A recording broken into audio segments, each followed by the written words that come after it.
Hello friends, एक बार फिर से आपका स्वागत है मेरे यूट्यूब चैनल प्रकाश वर्ल्ड में। दोस्तों, आज हम लोग कुछ और करंट अफेयर के महत्वपूर्ण क्वेश्चंस को पढ़ेंगे। सारे क्वेश्चन बहुत ही इंपॉर्टेंट हैं और सारे क्वेश्चन के साथ मैंने जो अदर ऑप्शंस को डिस्कस किया है उन क्वेश्चंस को भी आप ध्यान रखिए, उनको भी आप याद कर लें। अगर हो सके तो आप लिख लें, क्योंकि इस तरीके के क्वेश्चन या तो आएंगे या इससे रिलेट करते हुए आएंगे। तो आप सारे क्वेश्चन को इस तरीके से रिवाइज कर लें। दोस्तों, स्टार्ट करते हैं। तो इसमें पहला क्वेश्चन कह रहा है कि किस देश ने उन्नत मिसाइल रक्षा प्रणाली एरो 2 का सफल परीक्षण किया है। तो एरो 2 का परीक्षण चीन ने किया है, इजराइल ने किया है, भारत ने किया है या फ्रांस ने किया है। तो आपका आंसर होगा इजराइल ने। इजराइल से आप एक और चीज़ याद रखिए, ओफेक 16 और ओफेक 11 दोनों ही जासूसी उपग्रह हैं। ये भी इजराइल ने ही लॉन्च किए हैं। और साइबर सुरक्षा के मामले में भारत और इजराइल का समझौता हुआ है। इस चीज़ को भी आप याद रखिएगा। एक बराक 8 मिसाइल है, बराक 8। ये बराक 8 मिसाइल जो है भारत को इजराइल से ही प्राप्त हुई है। अदर ऑप्शन को डिस्कस करें तो अदर को देखें तो अदर में क्या कह रहा है। देखिए, चीन की बात करें तो चीन ने अभी अपना एक मंगल मिशन नाम की लॉन्च किया है। इसका नाम है तियानवे। तियानवे कहाँ का मंगल मिशन है? वो है चाइना का, ठीक है। और चीन जो है उस देश से भारत सबसे ज़्यादा आयात करता है। देखिए, सबसे ज़्यादा हम लोग मंगाते कहाँ सामान है? तो चाइना से मंगाते हैं। जबकि सबसे ज़्यादा भेजते कहाँ हैं? तो भेजते हैं अमेरिका में। तो ये दो पॉइंट भी आप याद रखिएगा। सबसे ज़्यादा आयात हमारा किस देश से होता है? वो होता है चाइना से। सबसे निर्यात कहाँ होता है? वो अमेरिका से, ठीक है। भारत की बात करें तो भारत ने अभी सबसे बड़ा सोलर ट्री जो है विश्व में सबसे बड़ा लगाया है। किसने? भारत ने। फ्रांस की बात करें तो फ्रांस में दुनिया की सबसे बड़ी परमाणु परियोजना चल रही है, ठीक है। दुनिया की सबसे बड़ी परमाणु परियोजना जो है वो फ्रांस में चल रही है। तो चारों ऑप्शन से क्वेश्चन बन सकता है, इसलिए जो है चारों ऑप्शन को आप ध्यान रखें। अगला क्वेश्चन देखिए, विश्व संस्कृत दिवस 2020 किस दिन मनाया गया? विश्व संस्कृत दिवस से क्वेश्चन जरूर आता है। या तो दिवस पूछा जाएगा या उसका थीम पूछा जाएगा। तो यहाँ दिवस पूछा गया है कि विश्व संस्कृत दिवस कब मनाते हैं? 3 अगस्त, 15 अक्टूबर, 29 जुलाई और 5 अक्टूबर। तो आपका आंसर होगा 3 अगस्त को। 3 अगस्त को मनाते हैं विश्व संस्कृत दिवस। 15 अक्टूबर को विश्व विद्यार्थी दिवस मनाते हैं। और 29 जुलाई को बाघ दिवस मनाया जाता है, ठीक है। और बाघ क्या देखिएगा, वर्तमान में 2967 बाघ हैं और सबसे ज़्यादा बाघ कहाँ हैं? वो है मध्य प्रदेश में, ठीक है। और 5 अक्टूबर की बात की जाए तो विश्व शिक्षक दिवस जो है वो हम मनाते हैं 5 अक्टूबर को। और एक चीज़ आप देखिएगा, जो राष्ट्रीय शिक्षक दिवस है वो मनाते हैं 5 सितंबर को, ठीक है। तो इन चीज़ों को भी आप रिवाइज कर लें। अगला क्वेश्चन देखिए, निम्न में से किस हवाई अड्डे को पट्टे पर दिए जाने की मंजूरी नहीं दी गई है? यानी अभी कुछ हवाई अड्डों को पट्टे पर दिए जाने की मंजूरी हुई है, इनमें से वो कौन सा नहीं है? जयपुर, गुवाहाटी, कुशीनगर या तिरुवनंतपुरम। तो आपका आंसर होगा कुशीनगर। कुशीनगर इनमें से नहीं है, यानी कि बाकी जयपुर, गुवाहाटी, तिरुवनंतपुरम को पट्टे पर देने के लिए अभी मंजूरी हुई है। कुशीनगर की बात करें तो कुशीनगर की खास बात यह है कि अभी इसे अंतर्राष्ट्रीय हवाई अड्डे का दर्जा मिला है, ठीक है। और ये है कहाँ? ये यूपी में ही है कुशीनगर। एक और पॉइंट ऑफ व्यू से जो है चर्चा में रहा वो था कि कुशीनगर में पहली ट्रांसजेंडर यूनिवर्सिटी कुशीनगर में खोली गई थी। ये क्वेश्चन अभी हाल ही में पीसीएस के पेपर में आया भी था। अगला क्वेश्चन देखिए, राष्ट्रीय स्वच्छता केंद्र की स्थापना कहाँ की गई है? राष्ट्रीय स्वच्छता केंद्र की स्थापना कहाँ की गई है? दिल्ली में, लखनऊ में, हुबली में या हैदराबाद में? तो आंसर होगा आपका दिल्ली में। दिल्ली में राष्ट्रीय स्वच्छता केंद्र खोला गया है। अदर ऑप्शन को देखें तो लखनऊ में इस बार का डिफेंस एक्सपो जो हुआ था वो कहाँ हुआ था? ये हुआ था लखनऊ में। और लखनऊ में ही पहला हेल्थ एटीएम जो है वो भी खोला गया है। हुबली की बात करें तो अभी रेलवे संग्रहालय बनाया गया है।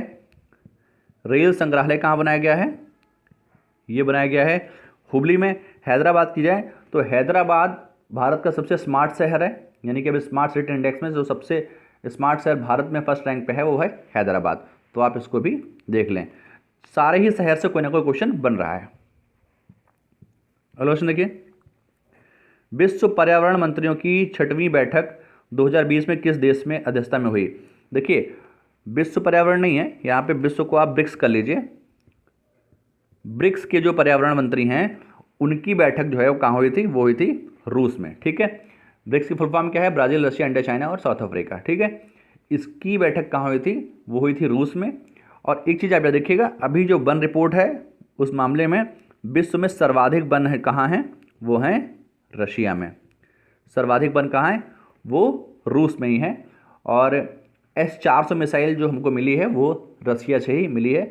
और रूस विश्व का सबसे बड़ा देश है क्षेत्रफल के हिसाब से, तो आप इस चीज़ को भी यूँ नोटिस करिएगा, याद कर लीजिएगा। बांग्लादेश की बात की जाए तो ऑनलाइन प्लाज्मा की सुविधा जो है देने वाला विश्व का पहला देश जो है वो बांग्लादेश है। न्यूजीलैंड की बात करें तो न्यूजीलैंड ने अभी एक नए उपग्रह की खोज की थी, ग्रह की खोज की थी, इसको नाम दिया गया सुपर अर्थ। और ये बताया जा रहा है पृथ्वी से भी बड़ा है और यहाँ पर जीवन की संभावना है, तो इसको भी याद रखिए। कोरिया में अगर दक्षिण कोरिया की बात करें तो कोरिया की खास बात यह है कि इंटरनेट के स्पीड के मामले में फर्स्ट नंबर पे कोई देश है तो वो है दक्षिण कोरिया। इस चीज़ को भी आप याद रखें। अगला क्वेश्चन देखिए, अभी हाल ही में रेल संग्रहालय कहाँ स्थापित किया? देखिए इससे पहले वाले क्वेश्चन में हम लोगों ने डिस्कस किया था कि रेल संग्रहालय कहाँ बनाया जा रहा है, वो बनाया जा रहा है हुबली में। ठीक है, हुबली में बन रहा है। अदर ऑप्शन में हैदराबाद को हम डिस्कस कर चुके हैं कि हैदराबाद सबसे ज़्यादा स्मार्ट शहर में फर्स्ट रैंक पे है इंडिया में।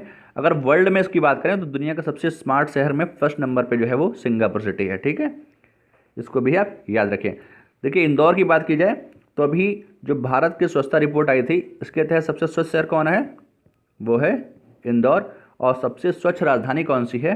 वो है भोपाल। इस चीज़ को भी याद रखें। अगला क्वेश्चन देखिए, अभी हाल ही में किसे ग्राम खादी एवं ग्रामोद्योग के सलाहकार नियुक्त किए हैं? यानी खादी ग्रामोद्योग। ठीक है, खादी ग्रामोद्योग का सलाहकार नियुक्त किया गया सुनील सेठी, परेश रावल, गिरीशन मुर्मू या दिनेश खारा। देखिए यहाँ पे सेठी की जगह पे सेठी कर लीजिए। ठीक है, तो आंसर होगा सुनील सेठी। सुनील सेठी को अभी खादी ग्रामोद्योग का सलाहकार नियुक्त किया गया है। बाकी लोग भी चर्चा में रहे हैं। NSD के जो प्रमुख हैं इस समय वो हैं Paresh Rawal. NSD national school of drama है, ये स्थापित कहाँ है? ये है दिल्ली में। इसके प्रमुख कौन हैं? परेश रावल जी हैं। गिरीश मुर्मू की बात करें तो वर्तमान CAG जो है वो गिरीश मुर्मू हैं, ये पहले उपराज्यपाल थे जम्मू कश्मीर के। दिनेश खारा की बात की जाए तो ये इस समय SBI के अध्यक्ष हैं। इनको भी आप याद रखें क्योंकि अभी इससे पहले रजनीश कुमार थे, रजनीश कुमार का स्थान जो है दिनेश खारा ने लिया है। अगला क्वेश्चन देखिए, दुनिया का पहला हैप्पीनेस म्यूजियम कहाँ खोला गया? दुनिया का पहला है इसलिए इंपॉर्टेंट है। पहला कहाँ खोला गया है? UAE में, डेनमार्क में, न्यूजीलैंड में, इजराइल में। तो आपका आंसर होगा डेनमार्क में। डेनमार्क में पहला म्यूजियम खोला गया है। और एक अभी रैंक आई थी पर्यावरण प्रदर्शन की बात की जाए तो इसमें फर्स्ट रैंक पे जो है वो डेनमार्क ही था। UAE इस बार काफ़ी चर्चा में है। UAE ने अभी अपना होप नाम से अपना मंगल मिशन शुरू किया था, तो चूँकि मुस्लिम देशों में पहला ऐसा देश है इसने मंगल मिशन लॉन्च किया है तो इसलिए चर्चा में है ये। तो ये UAE के द्वारा किया गया था।